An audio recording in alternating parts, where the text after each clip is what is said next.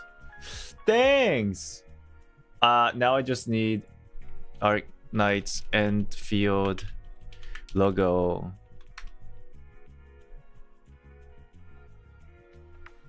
Oh, that's a sick looking fucking logo. If this is real.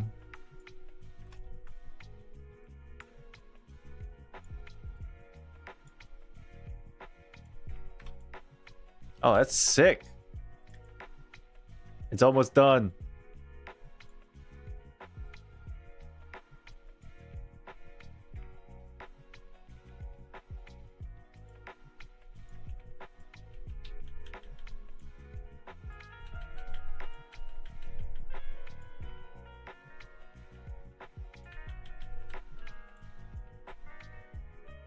Show us? I will in a second. Let me just finish it up.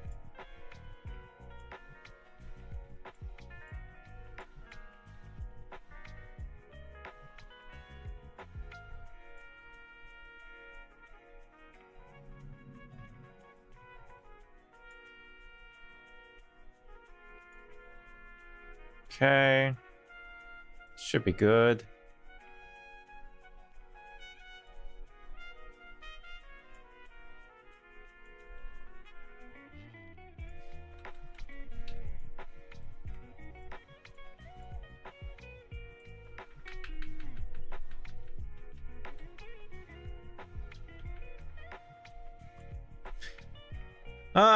It's a little bit. Let me just change one thing. I need to erase the shadows.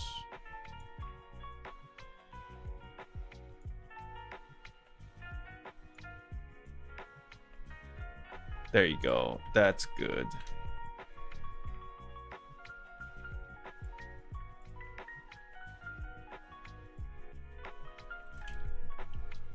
Save.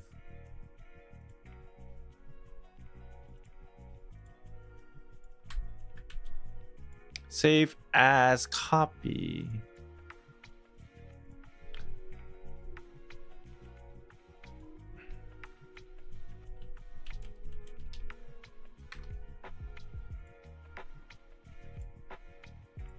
I'm done. How do I show you this? Wait, I'll just...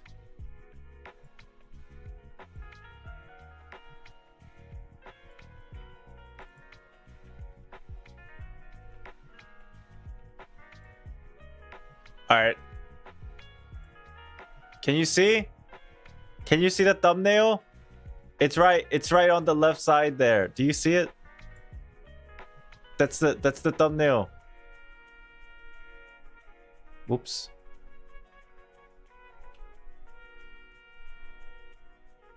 That's the thumbnail. All right. Well, I need to fill this all out. Hold.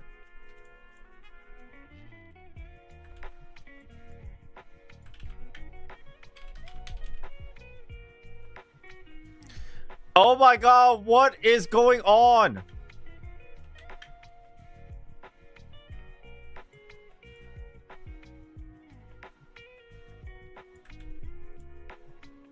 This is really streamlined video uploading. Afo Tim, hello.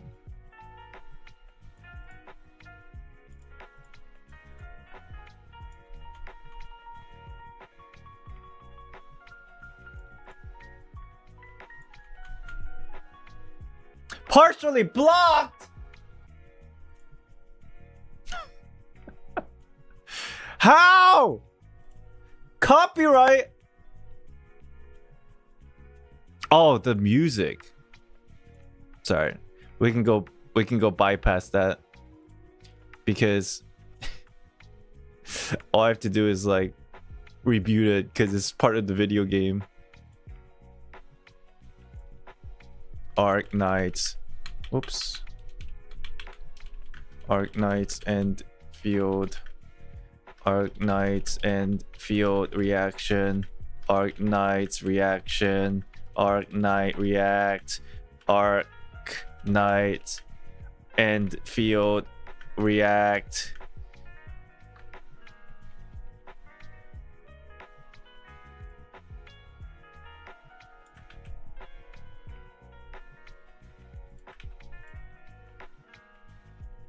Where'd it go? Arknights end field beta, Arknights beta trailer, Arknights beta trailer reaction, Arknights beta reaction, IslandXD beta test trailer reaction, Arknights and field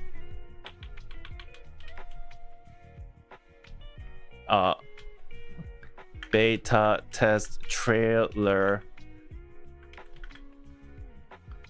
test Arknights test trailer beta trailer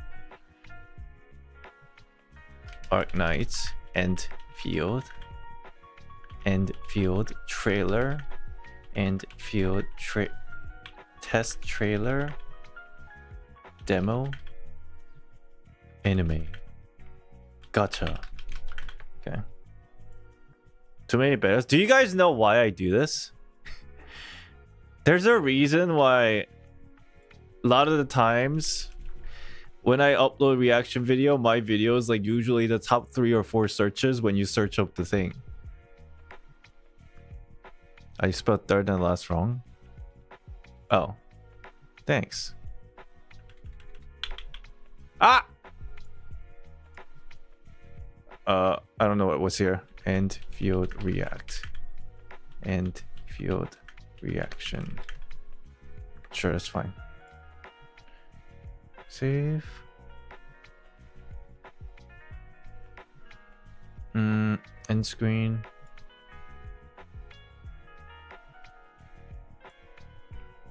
Save.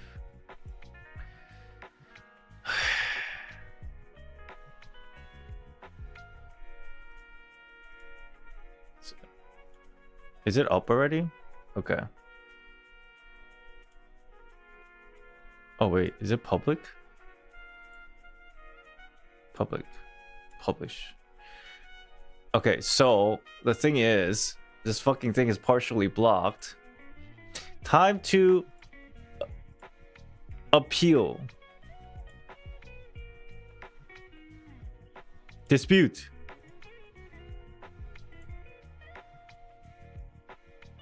Fair use. Dispute.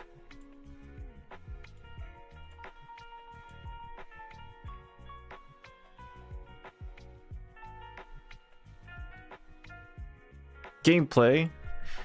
This video was, or this song was played within the video of a, within the trailer, within a trailer of a video game called Arknights and Field.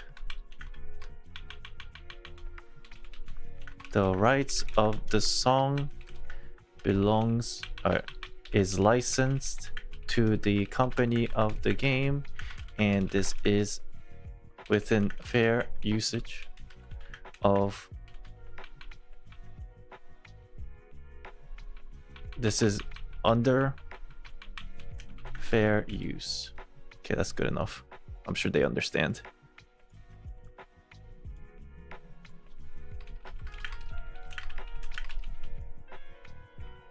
Is it okay for you to show this? Don't matter. You can just get these same amount of information if you just have a plugin, like a browser plugin.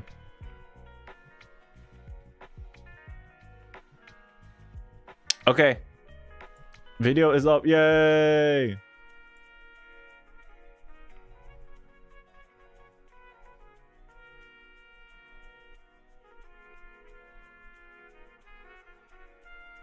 That did never work though for Arknights concert trailer with Star Set song in them, if I recall correctly. It probably might not work, but sometimes it does, and it's, you know, it's up to them. But I don't really care too much about the money, to be honest. I just try it just in case. If it, because you know how much money is that gonna actually make? It's gonna get like 2,000-3,000 views, and it's gonna get like $3. So sorry about that, y'all. But the reason why I put these tags, by the way, if you guys are curious, why so many stupid tags are repeating, essentially, before we go back,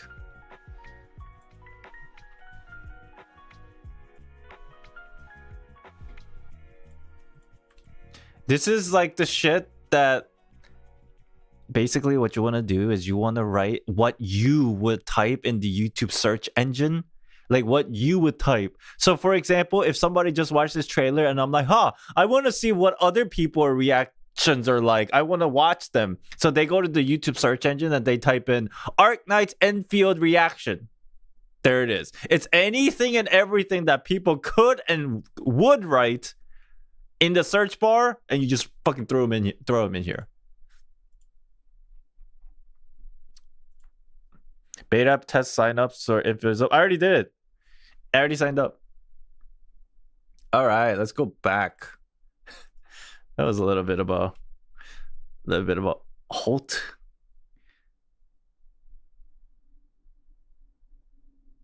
You gotta do a survey. I'll do it off stream. Hello. Hello, everybody. Song. Oh, what the fuck?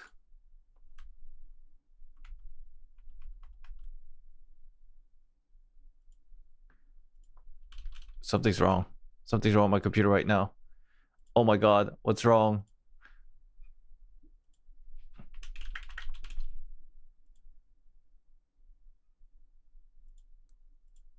Chat, are we still here?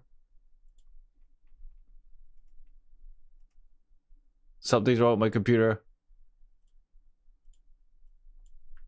Yeah? What the fuck is going on? Alright, I think we're good. Okay, I think we're good. Alright. Time to get a new PC. You know what's funny? I have two computers and they're both having problems. Alright, let's go back to watching. Let's go do the 40-minute video. The whole entire recap. Let's do it.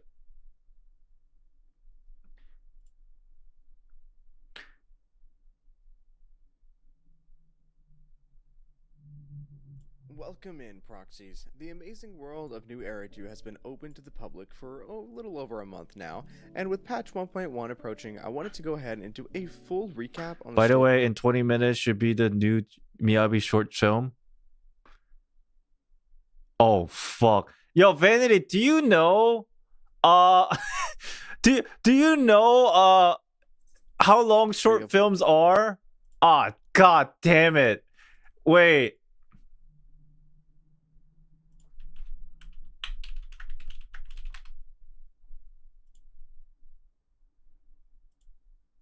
Six minutes long? Are they usually that long? Oh, fuck. Oh, fuck. No, they teased the dates, didn't they? Wait. Let me make sure. Let's do this fast. 错，接下来就让我们介绍下 S 级电属性强攻代理人田宇优真的技能。 Didn't they give us an actual date? The date they gave was CN time. So does that mean the Miyabi video's like in 15 minutes? Yes or no? Somebody did like a time conversion sometime? It should be tonight. Fuck! Man! I can't be reacting to Miyabi video with my B2 model. Yo! You guys, you guys listen to music, okay? Why not? Because Oh, you got fuck.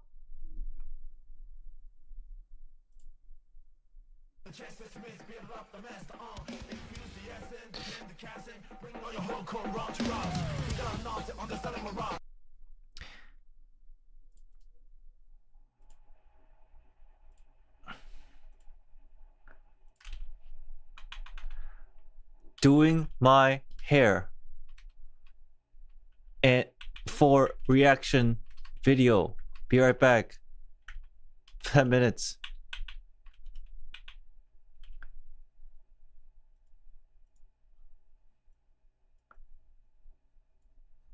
I'll be back.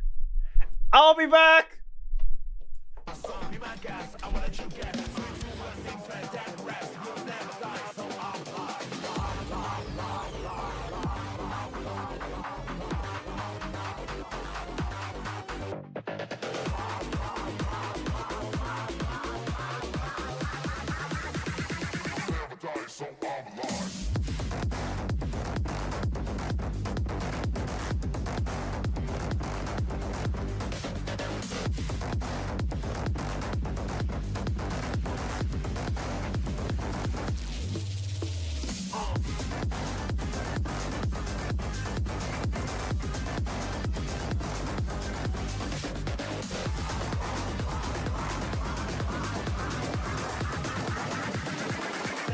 So I'm alive.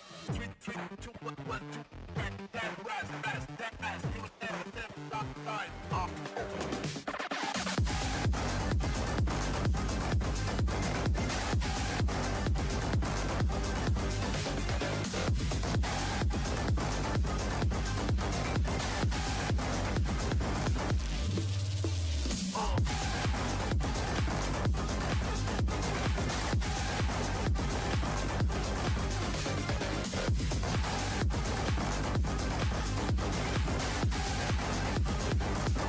so I'm alive.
Oh!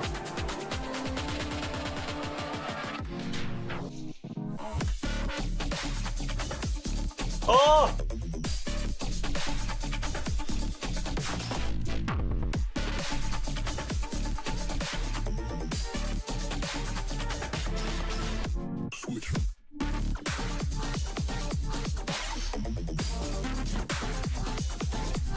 I'm so fast. So furious.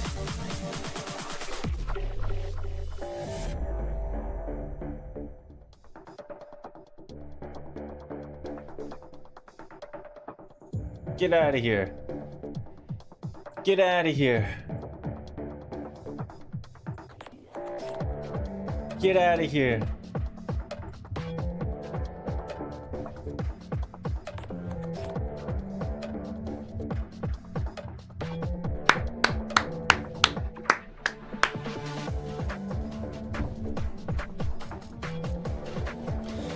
Oh!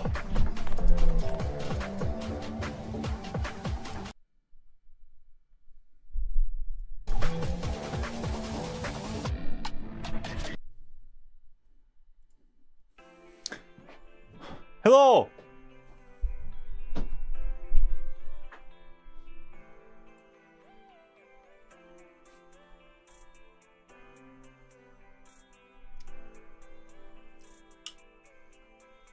If it doesn't drop tonight, I'm ending stream. If it doesn't drop tonight, I'm not watching your video and I'm ending stream.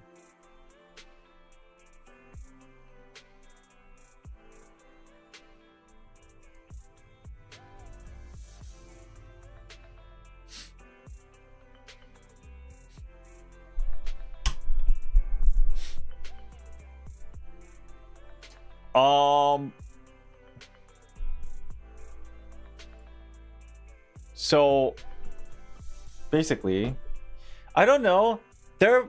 If I remember correctly, during the live stream, like the official live stream, I was like 99% sure that they had like a panel on the screen that says this date will be Miyabi teaser, this date will be Miyabi demo. They had it on screen for like 5 seconds. I remember seeing it. And I was like, oh, cool, I'll come back to it. But then I completely fucking forgot where that was in the live stream. And I tried looking for it just now and I couldn't find it.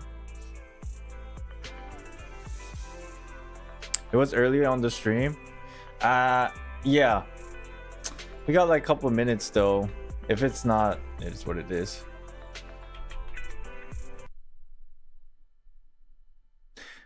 Dude, within the last 10 minutes, I washed my face.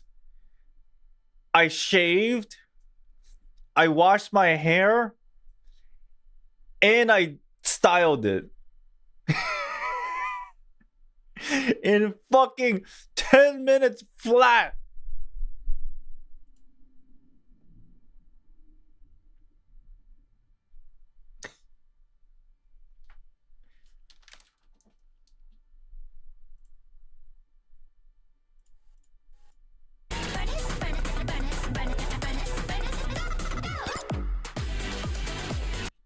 I'm just checking sound. I'm just checking audio levels.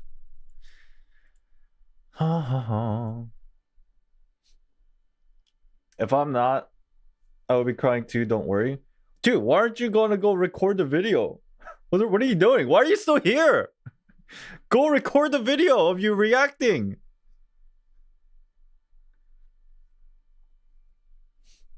Yeah, I just played the Britney song because I was checking sound. You have OBS open? Oh, okay.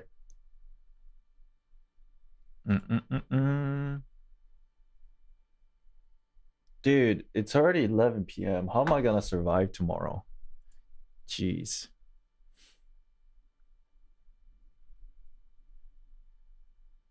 What on earth is going on? I'm waiting for...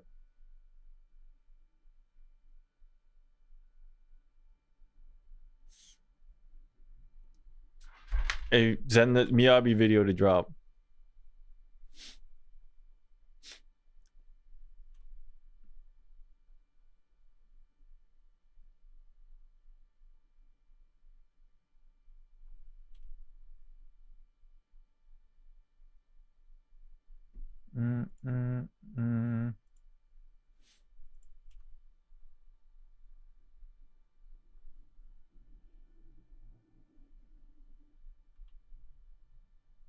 I'm pressing F5. Yo, where is it? I'm pressing F5. It's on the 15th. Why did I do my hair then?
活动，直到苍白荒废之地，在6大空洞之一的博塞纳斯空洞附近发生，因为样子受助于该型子复杂，千根的防形式通路，需要可不短6克的提示称经处理，但还要错封手机，发现了手册记载的目标，自由的选择探索的起点。如果在空洞中发现了药变结晶，也可以尝试收集它们，这样不仅能够完善。这里呢，我们将会。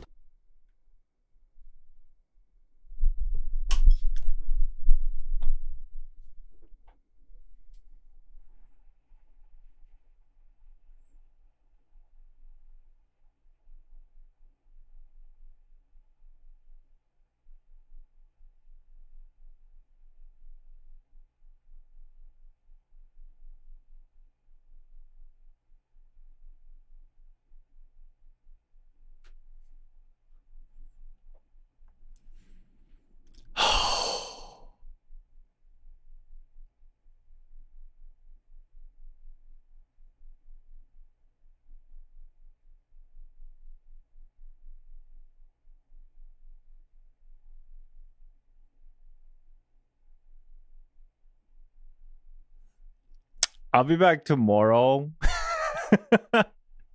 I wasn't gonna stream tomorrow, but just judging from this current mood and situation, I think it's the best thing to do.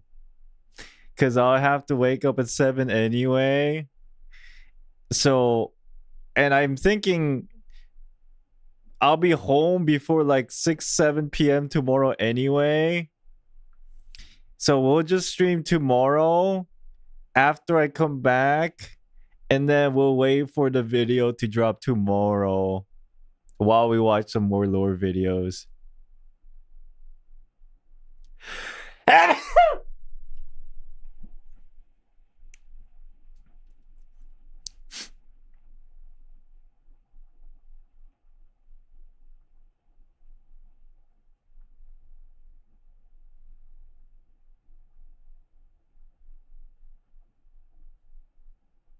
Yeah, it's fine. If it's an animated short film... Wait. Chat, you guys know I have like multiple camera angles, right? You guys know that, right? Like, I just want to let you guys know I am sponsored. Like, get the how I have and guns. Oh, how I have this angle because everybody's been playing it lately, and a bunch of waifus and guns. How I have this angle and this angle. You know how I have two camera angles, right? If I'm gonna watch Miyabi's animated short, maybe it's better to just like, considering it didn't happen today, maybe it's a good thing because tomorrow we can utilize all angles and take our time watching it without being rushed, and then like actually edit it to a better degree than like how we did with Arknights, just fucking not editing at all and throwing it up. So maybe it's a good thing. So all that to say, we'll be back tomorrow and we'll make more lore videos or watch more lore videos, and then we'll also react to Miyabi stuff. Okay, I'll be back around similar time, 7-8 p.m. 8:30 7:30. Oh my god, dude, I there's something stuck in my throat now because I was like washing my face and like I think water got in my pipes. Or my nose. It's making me like sneeze and shit.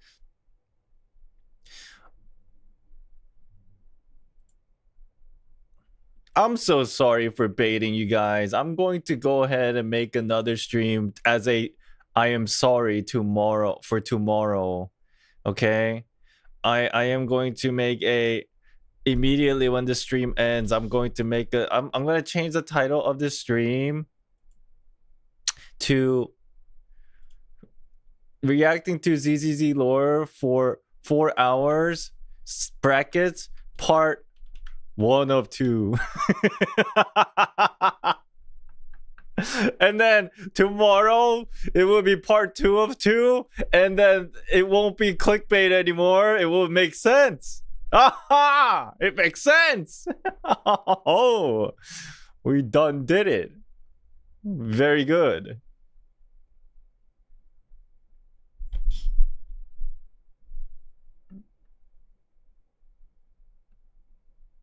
Man, I feel like shit. I feel like I baited like so many people. To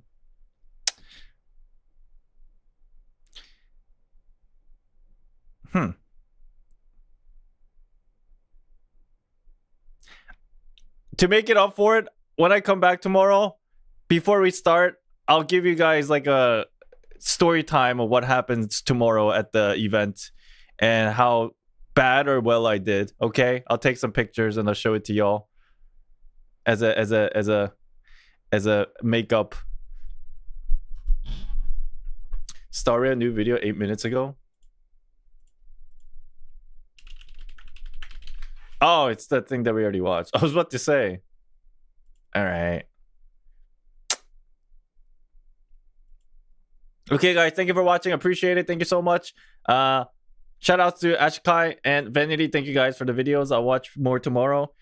I am going to try to rest as best of my ability so that I'll be energized tomorrow, and I'll be back tomorrow night. I'm going to make a waiting room for the second stream as soon as this one ends. Okay, I'll see you tomorrow. Man, every time I stream with a plan, always some shit like this happens. This is why we should always have a vague idea, but not always 100% understand. Like, that's the only thing that's gonna happen, because I forget. Fuck, who knew the fucking Arknights was gonna drop this video and then we were reacting to it? Thank you all for watching. Have a good night, good afternoon, good evening, wherever you are. Appreciate you guys. Bye bye. Peace.